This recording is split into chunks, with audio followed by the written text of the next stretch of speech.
Il y a une raison, une vraie raison, pour laquelle certaines personnes peuvent dire non, et tout le monde l'accepte sans broncher.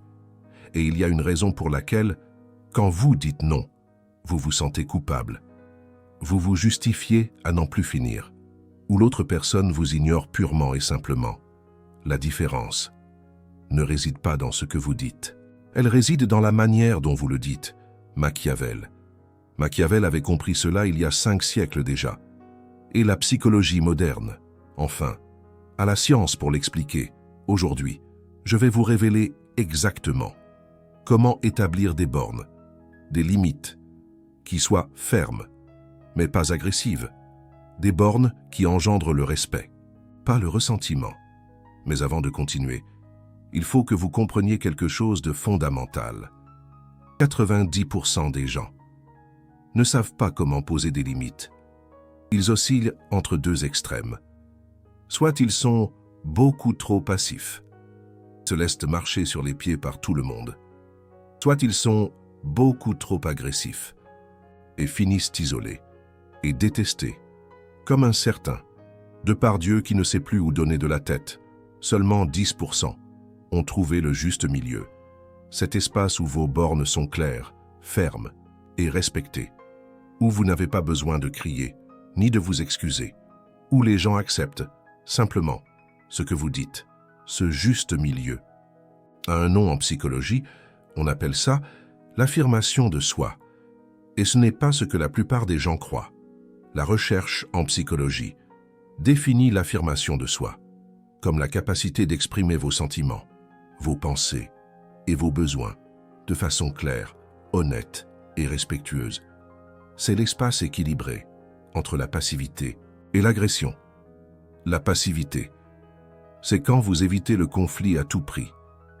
Vous dites oui quand vous voulez dire non. Vous laissez les autres décider pour vous. Vous sacrifiez vos besoins pour maintenir la paix. Et au final, vous finissez par être rempli de ressentiment, frustré et sans respect pour vous-même. Comme un Jean qui s'oublie face à ses amis, l'agression, c'est quand vous essayez de vous imposer par la force, quand vous élevez la voix, quand vous attaquez, quand vous ne vous souciez pas des sentiments des autres, et même si ça fonctionne parfois à court terme, ça génère de la peur et de la déconnexion. Les gens vous obéissent, mais vous détestent en secret. L'affirmation de soi, c'est différent, c'est ferme, mais respectueux, c'est clair, mais pas cruel, c'est direct, mais pas destructeur. Et voici la partie que personne ne vous dit. L'affirmation de soi, ça s'apprend. Ce n'est pas un trait de personnalité avec lequel vous naissez. C'est une compétence qui se travaille. Une étude a montré que l'entraînement à l'affirmation de soi pendant 10 semaines améliorait significativement les niveaux de stress, d'anxiété et de dépression chez les participants. Non pas parce qu'ils résolvaient tous leurs problèmes, mais parce qu'ils apprenaient à poser des limites, sans détruire leurs relations. Une autre étude, publiée dans le Journal of Clinical Psychology, a démontré que les personnes qui pratiquent l'affirmation de soi régulièrement ont des niveaux de cortisol significativement plus bas. Le cortisol, c'est l'hormone du stress. Quand vous ne posez pas de limites, votre corps vit dans un état d'alerte constant. Quand vous en posez, votre système nerveux se relâche parce qu'il sait que vous êtes protégé. La recherche montre aussi que l'affirmation de soi est directement corrélée à l'estime de soi. Ce n'est pas que les personnes avec une haute estime de soi soient plus affirmées. C'est que pratiquer l'affirmation de soi augmente l'estime de soi. C'est un cycle vertueux. Chaque limite que vous posez renforce votre sentiment de valeur propre. Machiavel. Machiavel l'avait compris d'une autre manière. Il écrivait que les hommes offensent plus ceux qu'ils aiment que ceux qu'ils craignent. Et il avait raison. Les personnes qui ne posent pas de limites sont les plus offensées. Parce qu'en ne définissant pas où elles se terminent et où les autres commencent, elles invitent à l'invasion. Mais il écrivait aussi qu'il faut éviter d'être haï. La borne agressive engendre la haine. La borne assertive engendre le respect. Alors, comment pose-t-on une borne assertive? En pratique, il existe une technique de la thérapie dialectique comportementale qui s'appelle Dear Man. C'est un acronyme qui vous donne la structure exacte pour n'importe quelle conversation où vous avez besoin de poser une borne. Laissez-moi vous expliquer chaque partie. Le D, c'est pour décrire. Vous décrivez la situation de façon objective, sans jugement, ni interprétation. Seulement les faits. Par exemple, au lieu de dire « Tu m'ignores toujours quand je parle », vous dites « Hier, quand je parlais, tu as regardé ton téléphone 3 fois ». Le E, c'est pour exprimer. Vous exprimez comment cette situation vous fait sentir en utilisant des déclarations à la première personne. Ne dites pas « Tu me fais sentir » parce que ça sonne comme une accusation. Dites « Je me sens » ou « Moi, je me sens ». Par exemple, je me sens peu valorisé quand ça arrive. Le A, c'est pour affirmer. Vous affirmez clairement ce dont vous avez besoin ou ce que vous voulez, sans détour, sans excuse. Par exemple, j'ai besoin que, quand on parle, ton téléphone soit rangé. Le R, c'est pour renforcer. Vous renforcez en expliquant le bénéfice de respecter votre demande. Pas comme une menace, mais comme une conséquence positive. Par exemple, quand tu me portes une attention complète, nos conversations sont bien meilleures pour nous deux. Ça, c'est Dear. Maintenant, vient Man. Le MC, c'est pour être conscient. Mindful en anglais. Vous restez concentré sur votre objectif. Vous ne vous laissez pas dévier. Vous n'entrez pas dans des discussions latérales. Si l'autre personne essaie de changer de sujet ou de se défendre, vous revenez calmement à votre point. Le A, c'est pour apparaître sûr de soi. Votre langage corporel compte. Contact visuel. Posture droite. Voix ferme, mais pas agressive. Même si vous ne vous sentez pas sûr de vous à l'intérieur, vous agissez comme si vous l'étiez. Le N, c'est pour négocier. Vous êtes prêt à trouver un point médian, si c'est raisonnable. Mais vous ne cédez pas sur l'essentiel. Si votre borne est importante, vous la maintenez. S'il y a une marge de flexibilité, vous l'offrez. Cette structure fonctionne parce qu'elle couvre toutes les bases. Vous communiquez clairement, vous gérez vos émotions et vous laissez de la place pour la relation, sans sacrifier votre borne. Laissez-moi vous donner un exemple complet de comment utiliser Dear Man dans une situation réelle. Imaginez qu'un ami vous demande constamment de l'argent et ne vous rembourse jamais. La plupart des gens soit évitent le sujet complètement, soit explosent de frustration. Les deux réponses détruisent la relation. Avec Dear Man, vous feriez ça comme ça. Décrire. Ces 3 derniers mois, tu m'as demandé de l'argent 4 fois, pour un total de 300 € et tu ne m'as rien remboursé. Exprimer. 1. Je me sens mal à l'aise et inquiet quand ça arrive, parce que ça affecte mon budget, et ça me donne l'impression que notre amitié est déséquilibrée. Affirmer. J'ai besoin que tu me rembourses ce que tu me dois, avant que j'envisage de te prêter plus d'argent. Renforcer. Quand on gère l'argent de façon claire entre nous, notre amitié est plus forte, et il n'y a pas de ressentiment caché. Et ensuite, vous appliquez Man, vous restez concentré. S'il essaie de changer de sujet, vous apparaissez sûr de vous, avec votre posture et votre ton de voix, et vous négociez. S'il propose un plan de paiement raisonnable, remarquez, il n'y a pas eu d'insulte, il n'y a pas eu de cri, il n'y a pas eu d'excuse. D'avoir besoin qu'on vous rembourse votre argent. C'était clair, ferme et respectueux. Mais laissez-moi être honnête avec vous. Apprendre la technique, c'est la partie facile. La partie difficile, c'est de gérer ce qui vient après, la culpabilité. Ressentir de la culpabilité, après avoir posé une borne, ne signifie pas que vous avez fait quelque chose de mal. Ça signifie que votre système nerveux fait ce qu'il est programmé pour faire, protéger la connexion avec les autres. Nous, les humains, sommes des animaux sociaux. Pendant des milliers d'années, être exclu du groupe signifiait la mort. Votre cerveau opère toujours avec cette programmation. Quand vous posez une borne, votre système nerveux interprète que vous risquez la connexion et il vous envoie un signal d'alarme sous forme de culpabilité. Mais ce signal n'est pas une boussole morale, c'est un réflexe biologique. Et comme tout réflexe, il peut être modifié avec de la pratique. La thérapie dialectique comportementale propose une technique pour cela, appelée action opposée. Lorsque la culpabilité vous pousse à vous rétracter, à vous excuser, à céder, faites exactement l'opposé. Maintenez votre borne. Ne vous justifiez pas à l'excès. Ne vous excusez pas d'avoir des besoins. Au début, ça semble terrible. Votre corps crie que vous êtes en danger.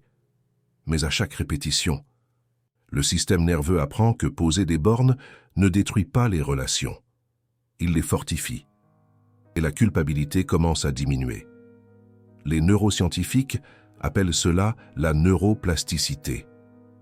Votre cerveau change littéralement sa structure lorsque vous pratiquez de nouveaux comportements. Les connexions neuronales qui associaient bornes et dangers s'affaiblissent. Les connexions qui associent bornes et sécurité se fortifient. Ce processus prend du temps. Les études suggèrent qu'il faut entre 60 et 90 jours de pratique constante pour qu'un nouveau schéma de comportement devienne automatique. Au début, chaque borne sera une bataille interne. Après quelques mois, ce sera aussi naturel que respirer. Ce que la plupart ne comprennent pas, c'est que l'inconfort initial est un investissement. Vous payez le prix d'années passées sans poser de bornes. Mais une fois que vous avez payé cette dette, vous vivez libre. Machiavel écrivait qu'il est meilleur d'agir et de se repentir que de ne pas agir et de se repentir. Cela s'applique parfaitement aux bornes. Le regret de poser une borne dure peu. Le regret de ne pas en avoir posé dure toute la vie. Maintenant, si vous regardez encore cette vidéo, vous êtes différent de la plupart. La plupart abandonnent quand le contenu les incommode. Vous êtes resté. Cela me dit que vous voulez vraiment changer. Si ce type de contenu vous importe, si vous voulez que je continue à révéler les stratégies que les puissants utilisent pour gagner le respect. Le bouton Super Thanks est votre façon de dire « continue ». Ce n'est pas seulement un soutien. C'est votre façon de dire « je veux plus de tactiques réelles sur la façon de maîtriser les interactions humaines. Maintenant, laissez-moi vous parler de quelque chose que la plupart ignorent lorsqu'ils apprennent à poser des bornes. Toutes les bornes ne sont pas égales. Il existe différents types, et chacun nécessite une approche différente. Il y a les bornes physiques, votre espace personnel, votre corps, votre temps. Ce sont les plus faciles à identifier, mais parfois les plus difficiles à défendre, parce qu'elles nécessitent de dire non sur le moment, face à face. Il y a les bornes émotionnelles. Jusqu'où vous permettez aux autres d'affecter votre état émotionnel? Quelle quantité de négativité vous absorbez? De quel sujet êtes-vous prêt à discuter? Celles-ci sont plus subtiles, mais tout aussi importantes. Il y a les bornes mentales, vos opinions, vos croyances, votre droit de penser différemment. Beaucoup de personnes permettent aux autres de leur dire quoi penser, parce qu'elles craignent le conflit. Et il y a les bornes matérielles, votre argent, vos possessions, vos ressources. À qui vous prêtez des choses? À qui vous donnez accès à ce qui vous appartient? Chaque type de borne nécessite une pratique séparée. Pas parce qu'elles sont fondamentalement différentes, mais parce qu'elles activent différentes peurs. La peur de paraître égoïste, la peur de paraître froid, la peur de perdre la relation, la peur de paraître difficile. Machiavel écrivait que les hommes sont si simples que quiconque veut les tromper trouvera toujours quelqu'un qui se laissera tromper. Mais cela s'applique aussi à l'inverse. Les personnes qui n'ont pas de bornes claires invitent les autres à profiter d'elles, pas parce qu'elles sont de mauvaises personnes, mais parce que la nature humaine recherche le chemin de moindre résistance. Si vous n'avez pas de bornes, vous êtes le chemin de moindre résistance. Il existe un concept en psychologie évolutive appelé détection de l'exploitabilité. Les humains, consciemment ou non, évaluent constamment les autres pour déterminer ce que nous pouvons leur prendre sans conséquence. Ce n'est pas que nous soyons mauvais. C'est un mécanisme de survie hérité de nos ancêtres. Quand quelqu'un détecte que vous n'avez pas de borne claire, son cerveau l'enregistre inconsciemment. Et la prochaine fois qu'il aura besoin de quelque chose, vous serez la première option, Pas par méchanceté, mais par efficacité.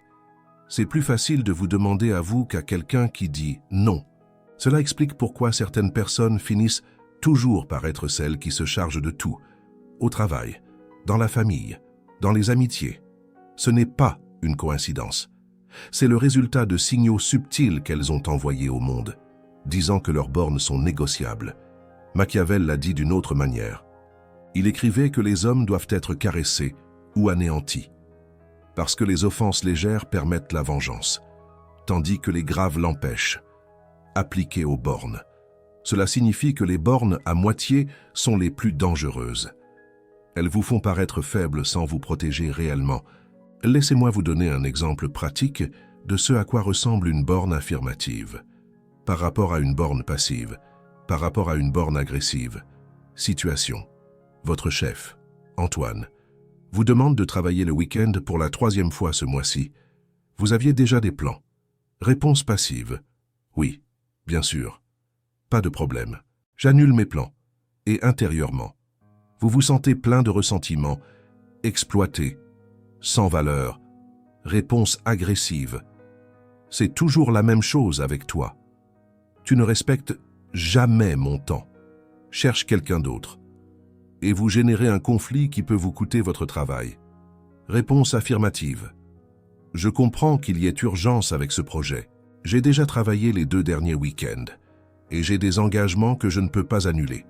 Je peux vous aider lundi matin ou chercher une autre solution qui fonctionne pour nous deux. Notez la différence. Vous ne vous êtes pas excusé d'avoir une vie en dehors du travail. Vous n'avez pas attaqué votre chef. Vous avez reconnu la situation. Exprimez votre borne et offert une alternative. C'est ce que les chercheurs appellent « trouver le juste milieu ». Vous n'êtes pas un paillasson. Vous n'êtes pas un agresseur. Vous êtes quelqu'un qui respecte ses besoins, sans piétiner ceux des autres. Une étude de 2024 publiée dans Current Psychology a révélé que l'affirmation de soi est la capacité d'être honnête avec ses propres convictions et intérêts, sans nier les droits des autres. C'est un équilibre délicat, mais entraînable. Maintenant, laissez-moi vous parler de ce qui se passe lorsque vous commencez à poser des bornes pour la première fois. Les gens qui étaient habitués à ce que vous n'ayez pas de bornes vont résister. Ils vont tester vos nouvelles bornes. Ils vont essayer de vous faire sentir coupable. Ils vont dire que vous avez changé. Comme si c'était quelque chose de mal. C'est normal. Et c'est une épreuve. Les personnes qui vous respectent vraiment accepteront vos nouvelles bornes après une période d'ajustement. Elles peuvent se sentir confuses au début, mais finiront par s'adapter. Les personnes qui ne vous valorisaient que parce qu'elles pouvaient vous utiliser. Ces personnes partiront. Et leur départ n'est pas une perte. C'est un nettoyage. Il y a une phase dans ce processus que les psychologues appellent l'extinction. Quand vous cessez de renforcer un comportement que vous renforciez auparavant, l'autre personne intensifie ce comportement temporairement, espérant que vous allez céder à nouveau. C'est comme quand un enfant pleure plus fort parce que les pleurs précédents n'ont pas fonctionné. Si vous cédez à ce moment-là, vous lui enseignez qu'il a seulement besoin d'insister davantage. Si vous restez ferme, le comportement finit par s'éteindre. La même chose se produit avec les adultes. Quand vous commencez à poser des bornes, les personnes qui étaient habituées à ce que vous n'en ayez pas vont faire pression plus forte. Elles vont utiliser la culpabilité. Elles vont utiliser la manipulation. Elles vont utiliser tout ce qui fonctionnait auparavant. C'est le moment critique. Si vous cédez, vous renforcez le comportement invasif. Si vous vous maintenez, vous établissez le nouveau paradigme de la relation. La bonne nouvelle, c'est que cette phase est temporaire. Elle dure des jours ou des semaines, pas des années.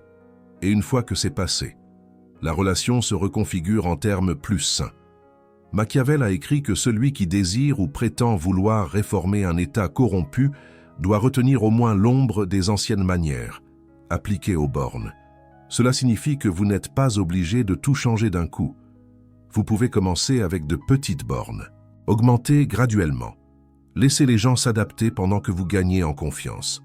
Il existe une recherche intéressante sur la constance des bornes. Les études montrent que lorsque vous laissez vos bornes se relâcher de temps en temps, les gens commencent à les ignorer complètement. mais quand vous êtes constant, même quand c'est inconfortable. Les gens apprennent à les respecter. La constance est plus importante que l'intensité. Une borne douce mais constante est plus efficace qu'une borne forte mais inconsistante. Pensez à cela comme à l'entraînement d'un chien. Si vous lui permettez parfois de monter sur le canapé et parfois non, il n'apprendra jamais la règle. Il sera constamment en train de tester.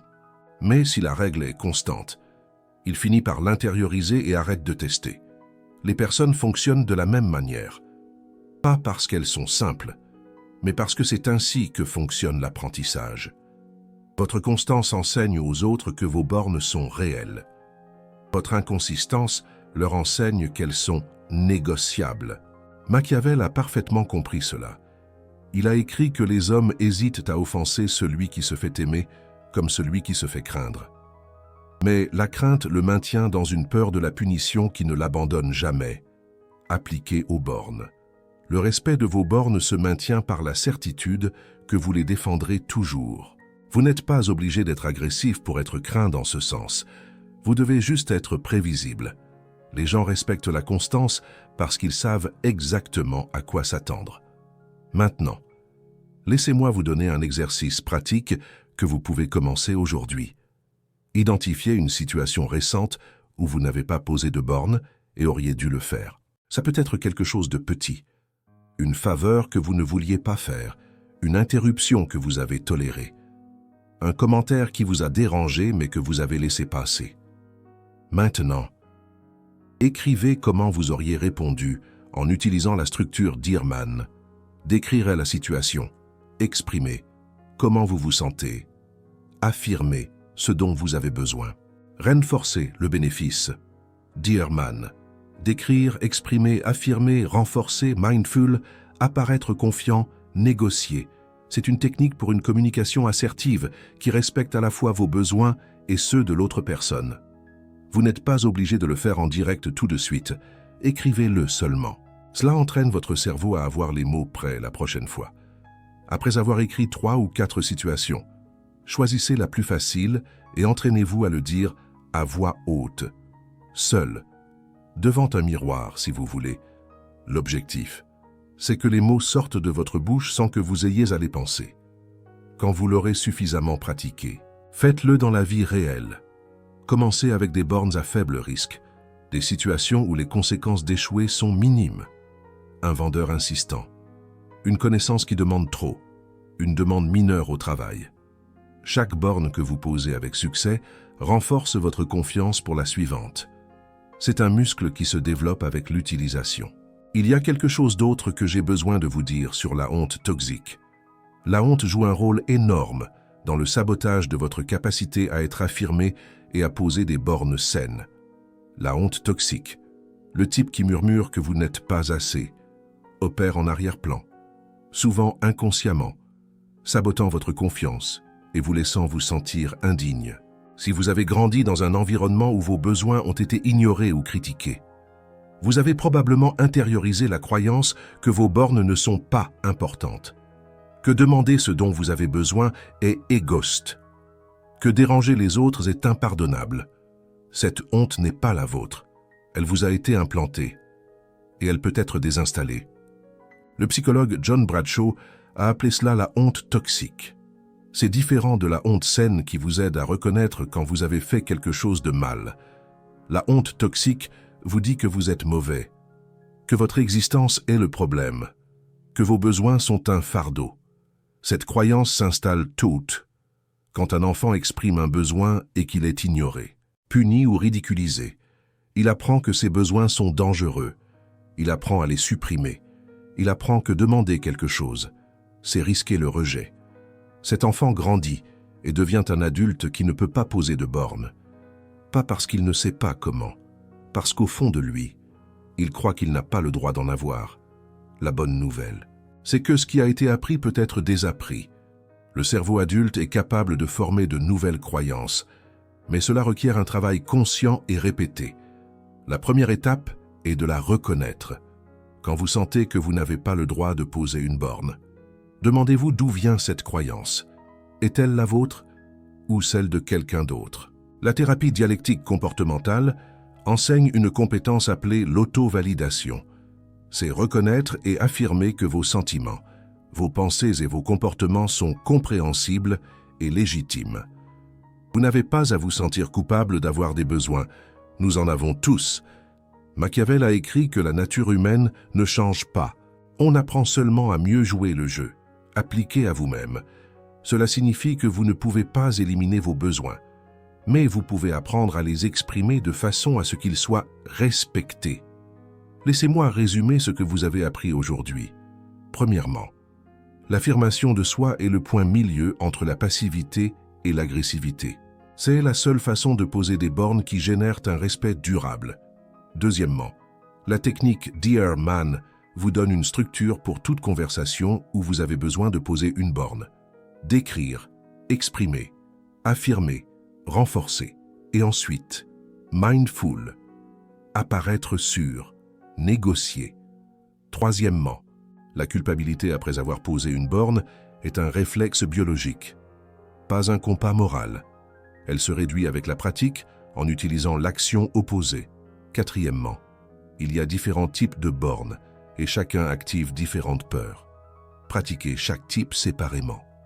Cinquièmement, la constance est plus importante que l'intensité. Une borne douce mais constante est plus efficace qu'une borne forte mais inconsistante. Sixièmement, les personnes qui vous respectent s'adapteront à vos bornes. Celles qui n'ont fait que profiter de toi partiront. Leur départ est un nettoyage, pas une perte. Septièmement, la honte toxique sabote ta capacité à t'affirmer. Mais elle peut être désinstallée avec l'auto-validation et la pratique.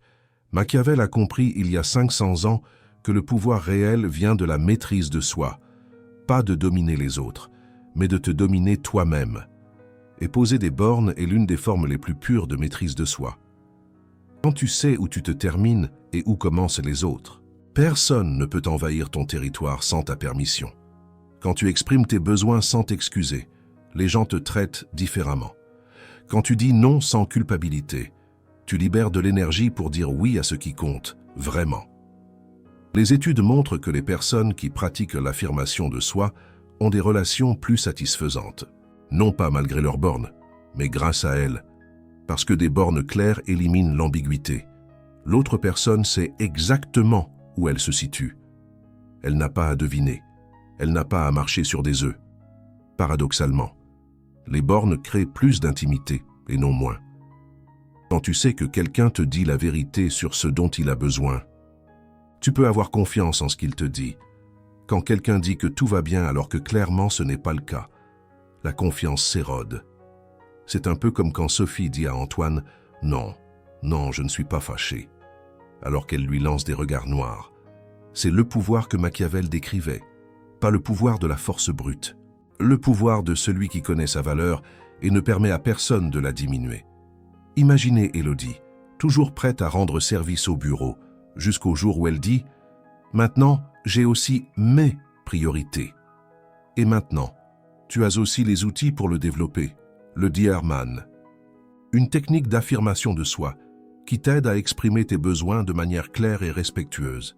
Décrire, exprimer, assurer, renforcer, maintenir l'esprit, apparaître confiant, négocier. La question est, qu'est-ce que tu vas faire de cette connaissance? Tu vas continuer à céder par peur d'incommoder ou vas-tu commencer aujourd'hui à construire les bornes que tu mérites?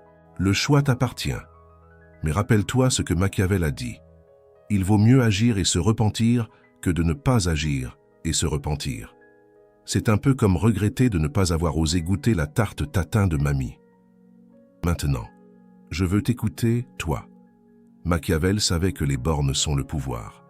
Quelle est la dernière fois où tu as cédé une borne et tu l'as regrettée? Comment t'affirmer si tu maîtrises déjà l'art des bornes assertives? Comment te culpabiliser si tu luttes encore avec ce sentiment après avoir dit non? Et raconte-moi quelle est la borne la plus difficile que tu dois poser dans ta vie actuellement. Je lis tous les commentaires et je réponds à ceux que je peux. On se retrouve dans la prochaine vidéo. N'oubliez pas de liker et de vous abonner pour plus de conseils machiavéliques.